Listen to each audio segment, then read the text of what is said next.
Olá, a gente esteve na primeira parte refletindo juntos lá em Romanos capítulo 1, versículos 16 e 17.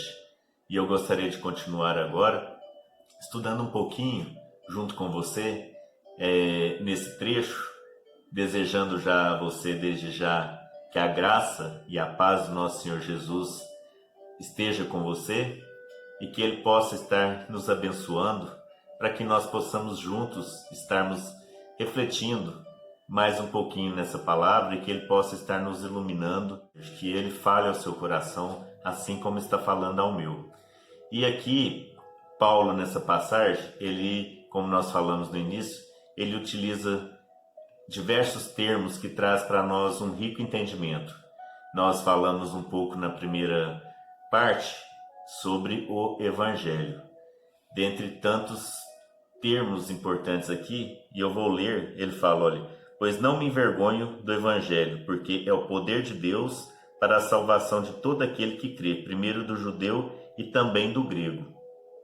Visto que a justiça de Deus se revela no Evangelho, de fé em fé, como está escrito, o justo viverá por fé. E é justamente da fé que eu gostaria de falar um pouquinho com você. E já queria desde já te perguntar, em que, em quem, no que você coloca a sua fé? Para que, Marcelo, que eu tenho que colocar a minha fé?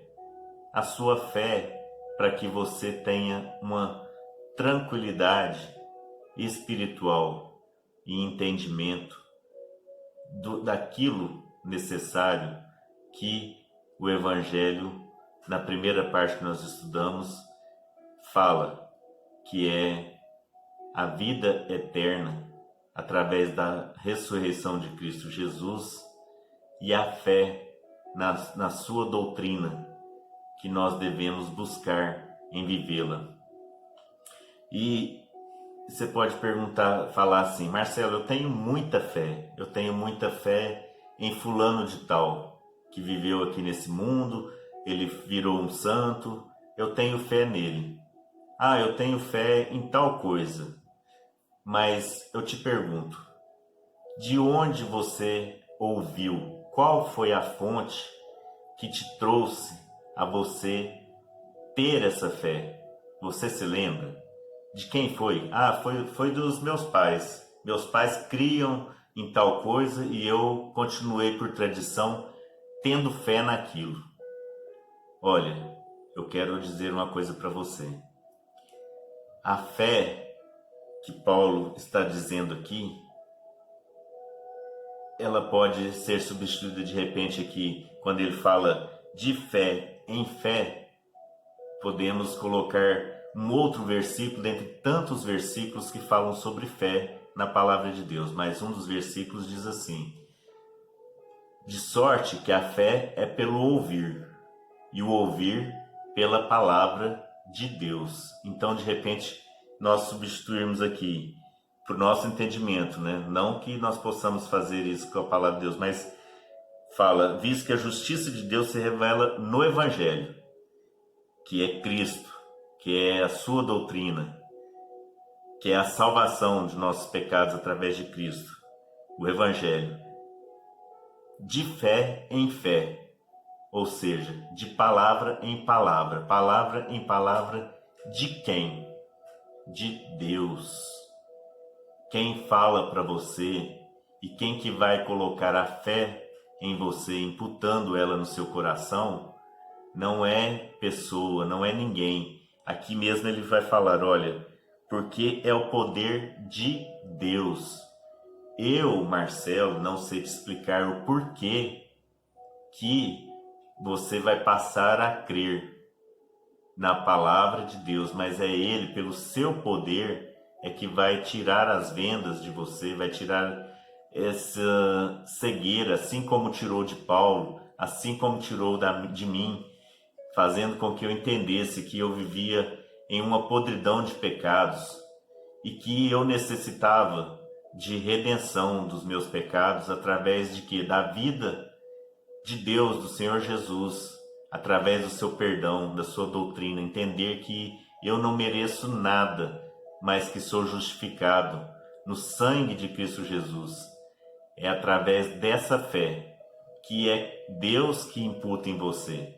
Não é pela minha palavra, não é pela palavra de qualquer pregador, pastor, padre, é pela palavra e poder de Deus. Então o que eu quero falar para você é isso. De onde você ouviu falar que tal coisa é suficiente para que você tenha fé nessa coisa ou nessa pessoa?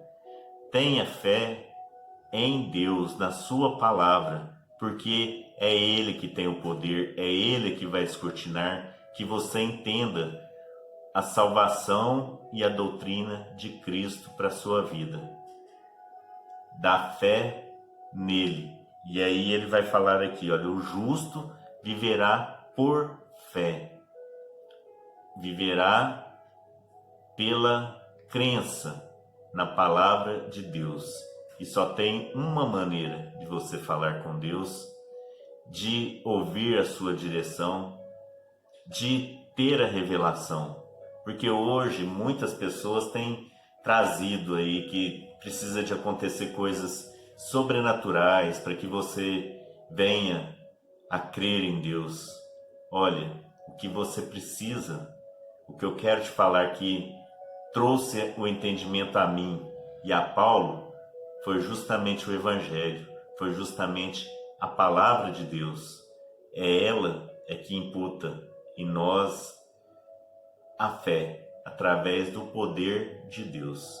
E é isso que eu quero deixar concluindo nessa segunda parte a você. Que primeiro nós entendamos o que vem a ser o verdadeiro Evangelho que Deus tem colocado, tem proposto para nós. E segundo, busque a fé no lugar certo. Busque a fé que saia fora das tradições. Busque a fé que saia fora daquilo que você ouviu falar, que fez alguma coisa por alguém, que aconteceu isso, que apareceu aquilo. Busque a verdadeira fé, que é na palavra do Senhor Deus. E eu desejo que isso aconteça com você, para que você entenda que nós dependemos unicamente de Deus para a nossa salvação eterna, do nosso espírito, da nossa alma. Jesus te abençoe e te dê o conforto e a fé necessária para crer na sua santa e bendita palavra. Amém.